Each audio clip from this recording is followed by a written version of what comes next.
अस्सलामुअलैकुम वरहमतुल्लाहि वबरकातुह। खैरियत से हैं नाज़रीन, उम्मीद करता हूँ आप हज़रात खैर व आफ़ियत से होंगे और जहाँ कहीं भी होंगे खुश रहेंगे, आबाद होंगे। दोस्तों, आपका फिर से खैर मक़दम है हमारे चैनल बंगाली अमलियात में। दोस्तों, आज हम बात करेंगे अमलियात ही की एक कड़ी। अमलियात से पहले जो जो चीज़ें करने की होती हैं उनमें से एक कड़ी है दोस्तों अल्लाह की मोहब्बत। आमिल को चाहिए कि वह अल्लाह की मोहब्बत को अपने दिल के अंदर घर कर ले। ठीक है, अल्लाह की मोहब्बत जो है आमिल के दिल में जो है घर कर जाए, तभी जो है आमिल के अंदर जो है रूहानियत पैदा हो सकती है। अल्लाह की मोहब्बत का बहुत बड़ा किरदार होता है एक आमिल की ज़िंदगी में, उसकी रूहानियत में। और ये चीज़ और ये मोहब्बत तभी पैदा होती है जब उसके सिफाती नामों को अपनी ज़िंदगी में ढालने की कोशिश करे।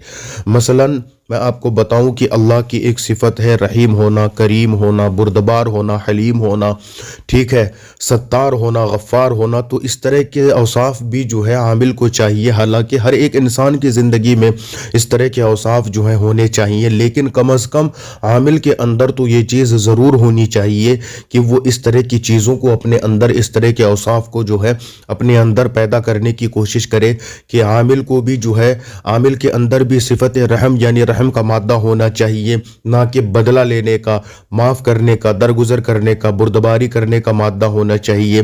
ठीक इसी तरह से जो है अल्लाह पाक की सिफत है गफ़ार और सत्तार होने की, यानी दूसरों के ऐबों पर पर्दा पोशी करने की। इसी तरह से आमिल के अंदर भी चाहिए कि वह चश्म पोशी, नज़रअंदाजी से काम ले, हर बात के लिए जो है अड़ ना जाए, बदले लेने के पीछे ना पड़ जाए।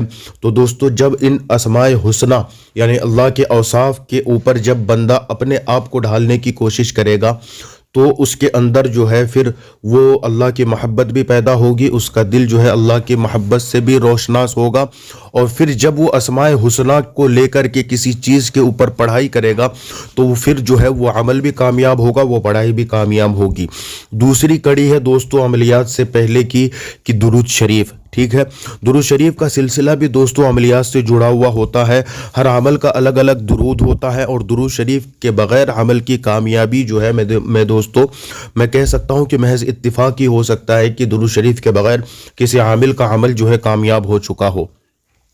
और दुरूद शरीफ के बग़ैर आमिल को जो है, चाहे आमिल हज़ीमत पढ़ना तो भूल जाए, अमल पढ़ना भूल जाए, लेकिन दुरूद शरीफ पढ़ना ना भूले।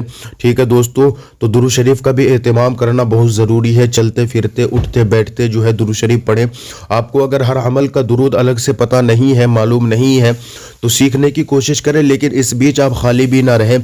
दुरूद इब्राहिमी का कसरत से तज़किरा करते रहें, ज़िक्र करते रहें, यही आपके लिए कामयाबी होगी। क्योंकि दुरूद इब्राहिमी का जो है सबसे बड़ा जो है क्या कहते हैं कि किरदार है और सबसे अहम है दुरूद इब्राहिमी। तो दोस्तों, उम्मीद करता हूं कि आप समझ गए होंगे इन चंद बातों को। अगली वीडियोस के लिए हमारे चैनल को सब्सक्राइब करें और बने रहें। अगर आपको अमलियात सीखने का इरादा है तो आप जो है कांटेक्ट कर सकते हैं, या किसी भी तरह की आप जो है अमलियात के ताल्लुक से, अमलियात से रिलेटेड अगर आपको परेशानी है तो आप जो है फ़ोन करके जो है आप रहनुमाई ले सकते हैं। चलते हैं दोस्तों, अल्लाह हाफिज़।